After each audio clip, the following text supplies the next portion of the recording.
चरण शुरू हो रहा है। पिछले 1.5-2 महीने के अंदर पूरा देश एक तरह से बंद था। कोरोना की महामारी की वजह से पूरे विश्व के अंदर इस टाइम संकट छाया हुआ है। पिछले 1.5-2 महीने में आप लोगों ने खूब तपस्या की है। आप लोगों ने काफ़ी कठिनाई का सामना किया है और आपकी ये तपस्या विफल नहीं होगी। मुझे पूरा यकीन है कि कोरोना की महामारी से हम सब लोग मिलके इसका सामना कर रहे हैं और इस पे हम लोग जीत हासिल करेंगे। दिल्ली के अंदर अभी तक 10,054 केस टोटल हुए हैं। जैसा मैं अक्सर कहता रहा हूँ कि केसेस तो ज़्यादा हैं, लेकिन लोग बीमार पड़ रहे हैं और ठीक होके घर जा रहे हैं। 4,485 लोग ठीक हो गए हैं, यानी कि 45% लोग ठीक हो गए। 160 लोगों की मौत हो गई कोरोना की वजह से। नहीं होनी चाहिए थी। कोशिश कर रहे हैं हम एक एक व्यक्ति की जान बचाने की, लेकिन एक औसतन तौर पे देखा जाए दुनिया के पॉइंट ऑफ व्यू से और हमारे देश के अंदर अन्य राज्यों में जो है, तो इतने मामलों में जो मौत हुई हैं वो अन्य राज्यों की और अन्य देशों की अपेक्षा कम है। लेकिन हम कोशिश करते हैं एक एक व्यक्ति की जान बचाने की। अब कोरोना अगले 1-2 महीने में तो ख़त्म नहीं होने वाला। जब तक इसकी वैक्सीन नहीं आएगी तब तक ख़त्म नहीं होने वाला। तो जैसा मैं कई बार अक्सर कहता रहा हूँ कि कोरोना के साथ अब अपने को अपनी ज़िंदगी चलाने की आदत डालनी पड़ेगी। कोरोना भी रहेगा और अपनी ज़िंदगी भी चलेगी। लॉकडाउन परमानेंटली नहीं रह सकता। 1.5-2 महीने जो लॉकडाउन रहा, इस समय का हम सब लोगों ने, दिल्ली सरकार ने अपनी तैयारियां करने के लिए इस समय का इस्तेमाल किया।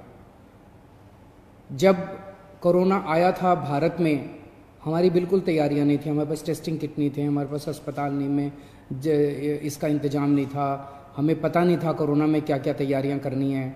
लेकिन पिछले 1.5-2 महीने के अंदर अब हमने कोरोना के लिए अलग से अस्पताल नामांकित कर दिए, अलग से बेड लगा दिए, वेंटिलेटर का इंतज़ाम कर लिया, ऑक्सीजन का इंतज़ाम कर लिया, पीपी किट का इंतज़ाम कर लिया, टेस्टिंग किट का इंतज़ाम कर लिया।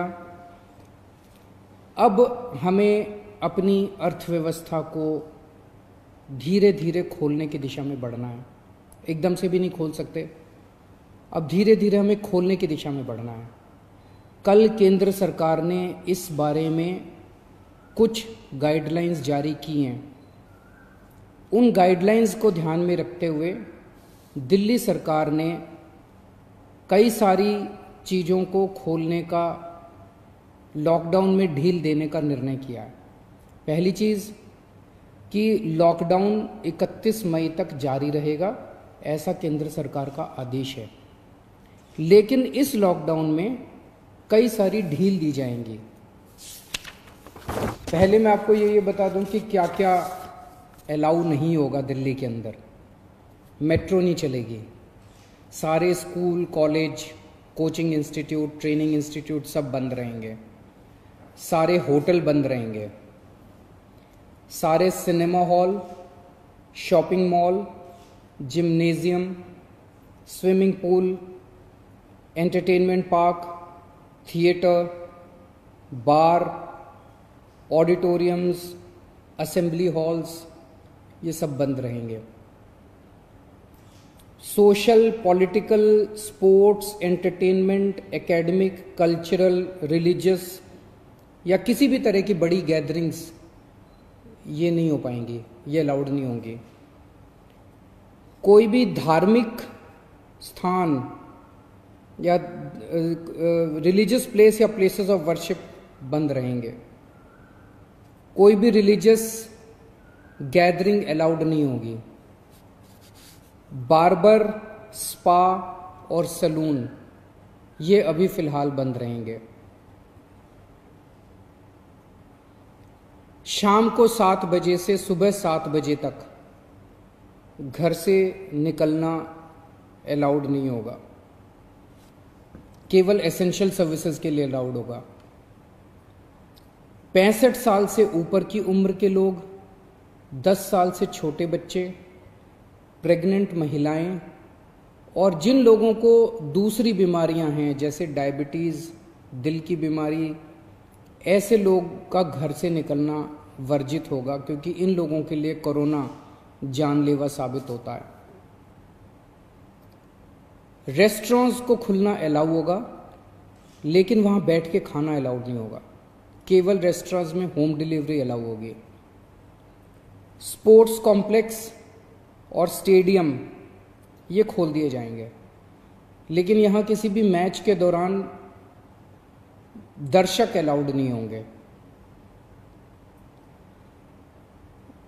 ट्रांसपोर्टेशन को खोला जा रहा है, तो auto rickshaw, e rickshaw, cycle rickshaw ये अलाउड होंगे, लेकिन केवल एक पैसेंजर।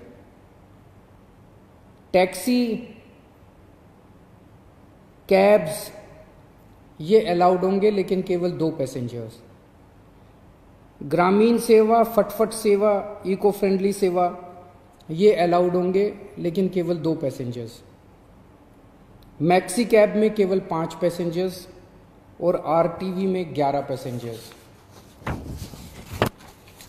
लेकिन हर सवारी उतरने के बाद ड्राइवर की जिम्मेदारी होगी कि वो सवारी वाले एरिया को डिसइंफेक्ट करेगा, ताकि जो अगली सवारी बैठती है उसको भी खतरा ना हो और ड्राइवर को भी खतरा ना हो। कार पूलिंग या कार शेयरिंग अलाउड नहीं होगी एग्रीगेटर्स वालों को।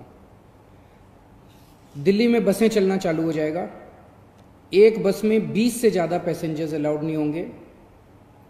बस में चढ़ने के पहले हर पैसेंजर की स्क्रीनिंग की जाएगी और हर बस स्टॉप के ऊपर ट्रांसपोर्ट डिपार्टमेंट की जिम्मेदारी होगी कि सोशल डिस्टेंसिंग मेंटेन करे, बसों के अंदर भी और हर बस स्टॉप के ऊपर भी। व्हीकल्स और इंडिविजुअल्स का मूवमेंट अलाउड होगा पूरे दिल्ली में। 4 व्हीलर्स के अंदर 2 पैसेंजर से ज़्यादा अलाउड नहीं होंगे और 2 व्हीलर के ऊपर पीछे बैठ के सवारी अलाउड नहीं होगी, पीछे पिलियन राइडर अलाउड नहीं होगा। सभी सरकारी और सभी प्राइवेट दफ्तर खुल जाएंगे अपनी पूरी स्टाफ के साथ, लेकिन कोशिश ज़्यादा से ज़्यादा प्राइवेट ऑफिस वाले ये करें कि ज़्यादा से ज़्यादा लोग घर में जितने काम कर सकते हैं वर्क फ्रॉम होम रहे। सभी मार्केट्स खुल जाएंगे, लेकिन जो मार्केट्स और मार्केट कॉम्प्लेक्सेस हैं वहाँ पे दुकानें ऑड इवन के हिसाब से काम करेंगी। आधी दुकानें एक दिन खुलेंगी, आधी दुकानें दूसरे दिन खुलेंगी, लेकिन जो एसेंशियल आइटम्स की दुकानें हैं वो रोज़ खुलेंगी। जितने स्टैंड अलोन शॉप्स हैं, नेबरहुड शॉप्स हैं, रेजिडेंशियल कॉम्प्लेक्सेस में शॉप्स हैं, वो सारी खुलेंगी, लेकिन हर शॉप में सोशल डिस्टेंसिंग मेंटेन होगी और सोशल डिस्टेंसिंग मेंटेन करने की जिम्मेदारी दुकानदार की होगी। अगर किसी दुकान के ऊपर सोशल डिस्टेंसिंग मेंटेन नहीं हो रही तो दुकान बंद कर दी जाएगी। जितने इंडस्ट्री है सारी इंडस्ट्री खोली जाएगी, लेकिन इनके टाइमिंग्स को थोड़ा सा स्टैगर कर दिया गया है भीड़ को रोकने के लिए। कंस्ट्रक्शन एक्टिविटीज़ शुरू की जा रही हैं, लेकिन कंस्ट्रक्शन एक्टिविटीज़ में केवल दिल्ली में रहने वाले जो वर्कर्स हैं वही अलाउड होंगे। अभी ट्रांस बॉर्डर वर्कर्स अभी लाना, बाहर से वर्कर्स को अभी लाके वो अलाउड नहीं होगा। शादी के लिए केवल 50 गेस्ट्स अलाउड होंगे और उसमें सोशल डिस्टेंसिंग मेंटेन की जाएगी। फ्यूनरल के लिए केवल 20 लोग अलाउड होंगे और उसमें सोशल डिस्टेंसिंग मेंटेन की जाएगी। कंटेनमेंट जोन्स के अंदर किसी भी किस्म की कोई एक्टिविटी अलाउड नहीं होगी एसेंशियल सर्विसेज को छोड़ के। इंटरस्टेट पिछले कुछ दिनों में देखा गया कि बॉर्डर के ऊपर नर्सेज को, डॉक्टर्स को रोक दिया गया। केंद्र सरकार ने भी ये आदेश दिए हैं कि बॉर्डर के ऊपर डॉक्टर्स को, मेडिकल प्रोफेशनल्स को, नर्सेज को, पैरामेडिकल स्टाफ को, सैनिटेशन पे काम करने वालों को, एम्बुलेंस को, इनको बिना रोक टोक के अलाउ किया जाएगा। और बॉर्डर के ऊपर इंटरस्टेट मूवमेंट के लिए गुड्स और कार्गो के ट्रक्स जो हैं, चाहे वो खाली ट्रक हों चाहे सामान से भरे हुए हों, उनको सबको अलाउ किया जाएगा। और सबसे ज़रूरी है कि मास्क पहन के निकलना अनिवार्य है, सबको मास्क पहने रहना ज़रूरी है और सोशल डिस्टेंसिंग हर जगह मेंटेन करना ज़रूरी है। और बार बार जितनी बार हो सके आप अपने हाथ अच्छे से सैनिटाइज़र से या साबुन से धोते रहिए। अपना ख्याल रखिए, अपने परिवार का ख्याल रखिए। बड़ा कठिन समय है, लेकिन मुझे पूरी उम्मीद है जिस तरह से आपने पिछले 2 महीने में तपस्या की है, आपकी तपस्या ये बेकार नहीं जाएगी और हम सब लोग मिलके कोरोना से जीत पाने में कामयाब होंगे। नमस्कार।